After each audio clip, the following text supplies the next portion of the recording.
वो प्राण अपने नमाल मता तक गई थी और ठागरा कोट से होते हुए आई है, क्योंकि वो बहुत ही पिछड़ा हुआ इलाका है, वहाँ बहुत बड़ी आबादी है, वहाँ आपको एक बार आना है सर, जैसे भी होगा। जो मेरी रिक्वेस्ट डोनेशन से बता दिए, हमारे कुछ SDM के जो रूरल डेवलपमेंट डिपार्टमेंट ACT साहब जहाँ बैठे हैं, वो अभी तक पेमेंट नहीं है लोग। दूसरा जो SOS के काम रखे गए थे, वो काम इन्होंने बंद कर दिया है। वो क्या मसला क्या है, वो काम क्यों बंद देते हुए सर, मैं आगे अपने DDC साहब को भी मौका देता हूँ। सर यही मेरे 2 इश्यूज हैं, बाकी तो सारे डिटेल में बता दिए हैं।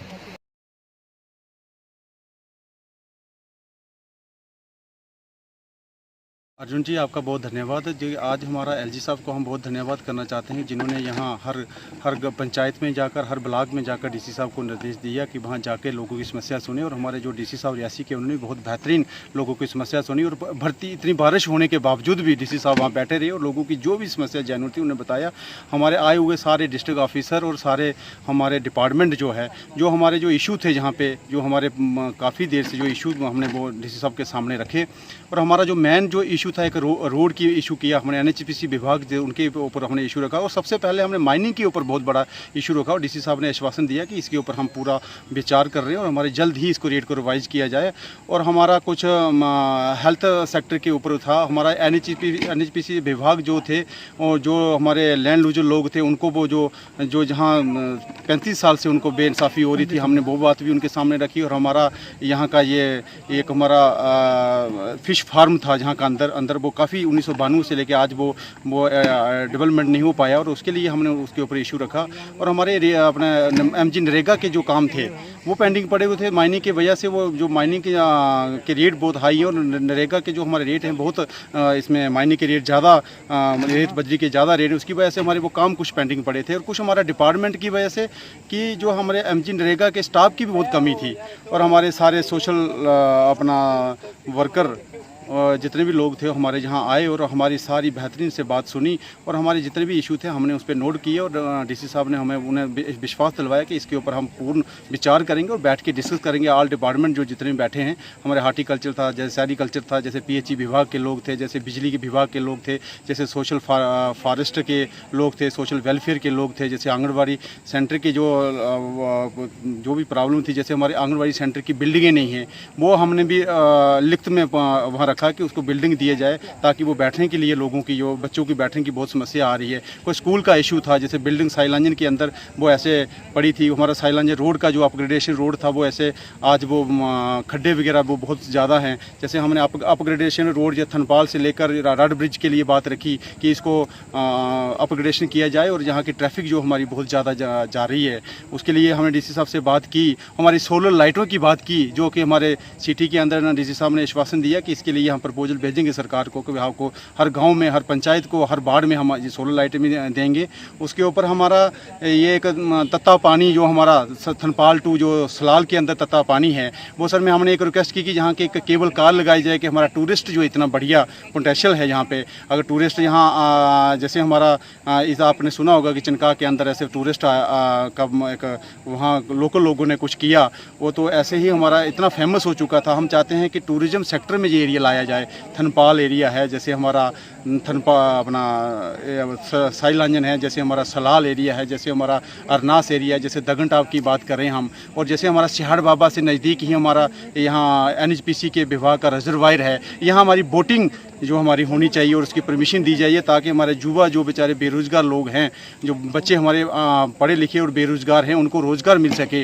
जैसे हम देखते हैं कि बाकी प्रोजेक्टों में उनको परमिशन दी जाती है और हमारे चनाब दरिया रिजर्वायर के अंदर भी दिया जाए। दूसरा हमारा एक और मुद्दा था कि जहाँ का चनाब दरिया के अंदर जो फिशरी का जो एक ऑक्शन होती है, fish centre, sale centre point जहाँ रखा जाए, और उसको 2012 में वो पॉइंट एक बार टेंडर ऑक्शन हुआ था। हम लोगों की ये डिमांड रही कि उसको दोबारा फिर से किया जाए ताकि हमारा रेवेन्यू जनरेट हो फिशी फार्म के अंदर। और हमारे बहुत सारे कुछ ऐसे इशू थे, वो सारे इशू हमने विस्तार से DC साहब ने सुने और हमारे LG साहब जो बैठे हैं, हमें बहुत पूर्ण विश्वास है उनके ऊपर और DC साहब के ऊपर विश्वास है कि आप वो हर जनता की आवाज़ को सुनेंगे और उसका पूरा संज्ञान लेंगे। उसके बाद फिर हमारा वो मिलना हुआ। अर्जुन जी, हम डिबकाम से मिले, जैसे माइनिंग का इशू हम इतना प्रोटेस्ट कर रहे हैं, DC साहब के संज्ञान में था, हमारे फेवर में कुछ DDC BDC भी लोग उन्होंने हमारा समर्थन किया, मगर ऐसे कॉन्फ्रेंस में ही किया, साथ में खड़े नहीं हो गए। मगर हमें दिक्कत आती है, पंच और सरपंच जो लोग हैं वो ग्राउंड की रीढ़ की हड्डी है सरकार की, उसको हम काम कैसे करवाएंगे।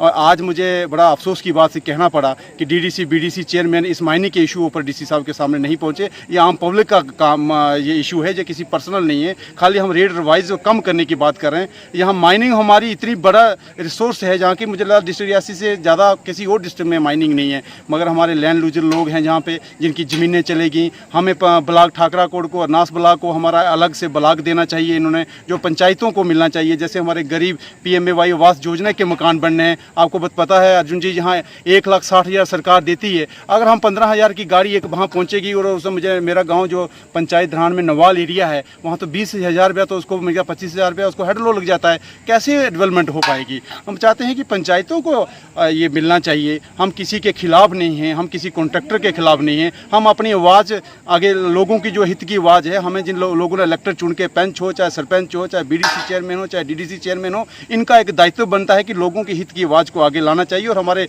आल सरपंच जो ब्लॉक ठाकरा कोट के हैं, जैसे जिज ब्लॉक के हैं और अरनास ब्लॉक के लोग हैं, हमने ये विश्वास किया कि अगर 15 अगस्त तक उसको स्थगित किया माइनिंग को, अगर वो माइनिंग हमारा रेट रिवाइज नहीं होता है तो हमारा ये पूर्ण विश्वास है कि जो हमारी आल पार्टी एसोसिएशन बनी है, पंच सरपंच और उन्हें पार्टी के लोग हैं, हम LG साहब के पास भी जाएंगे। अगर हमारे LG साहब भी उन बात को नहीं सुनेंगे तो हमें नरेंद्र भाई मोदी जी के ऊपर पूर्ण विश्वास है कि हम वहाँ तक भी जाएंगे इस इशू के लिए, क्योंकि ये हमारी यहाँ की मिट्टी है, जहाँ का रेत है, जहाँ हमारी ये NEPC की ज़मीनें हैं, हम लोगों ने इन ज़मीनों को दे दिया। तो आज हमें माइनिंग जो लेने की बात कर रहे हैं कि हमें इतना हाई रेट में माइनिंग लेनी है, इसमें पब्लिक की कोई गलती नहीं है। यहाँ का जो कॉन्ट्रैक्टरों ने बिडर जहाँ लगाई गई थी 10 लाख से जहाँ 12 लाख का ब्लॉक, मैं ये कहना चाहता हूँ एडमिनिस्ट्रेशन की कुछ गलती है यहाँ पे। DMO साहब रियासी, उन्होंने कुछ गलतियाँ की हैं। अगर आप लोगों ने इस मायने का रेट इतना बड़ा लगाना था तो आपने रेट पहले फिक्स करने चाहिए थे। मगर एक 10 लाख का ब्लॉक अर्जुन जी, एक ब्लॉक के अंदर 2 करोड़ 2.5 करोड़ 3 करोड़ की वो अपनी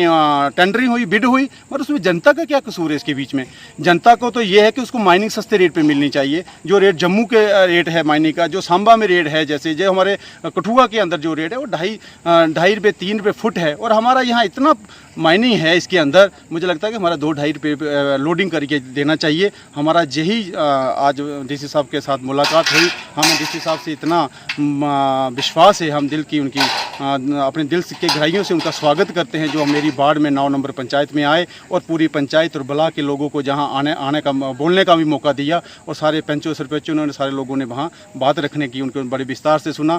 अगर ऐसा एडमिनिस्ट्रेशन अगर लोगों के साथ जुड़ के काम करेगा, मुझे लगता है कि आने वाला समय जो हमारा नरेंद्र भाई मोदी जी का जो सपना है वो पूर्ण वहाँ जो होगा। दूसरा एक बात मैं भूल गया अर्जुन जी, जहाँ BPL के ऊपर मैंने जो बात रखी, DC साहब ने उन्हें विस्तार से सुना।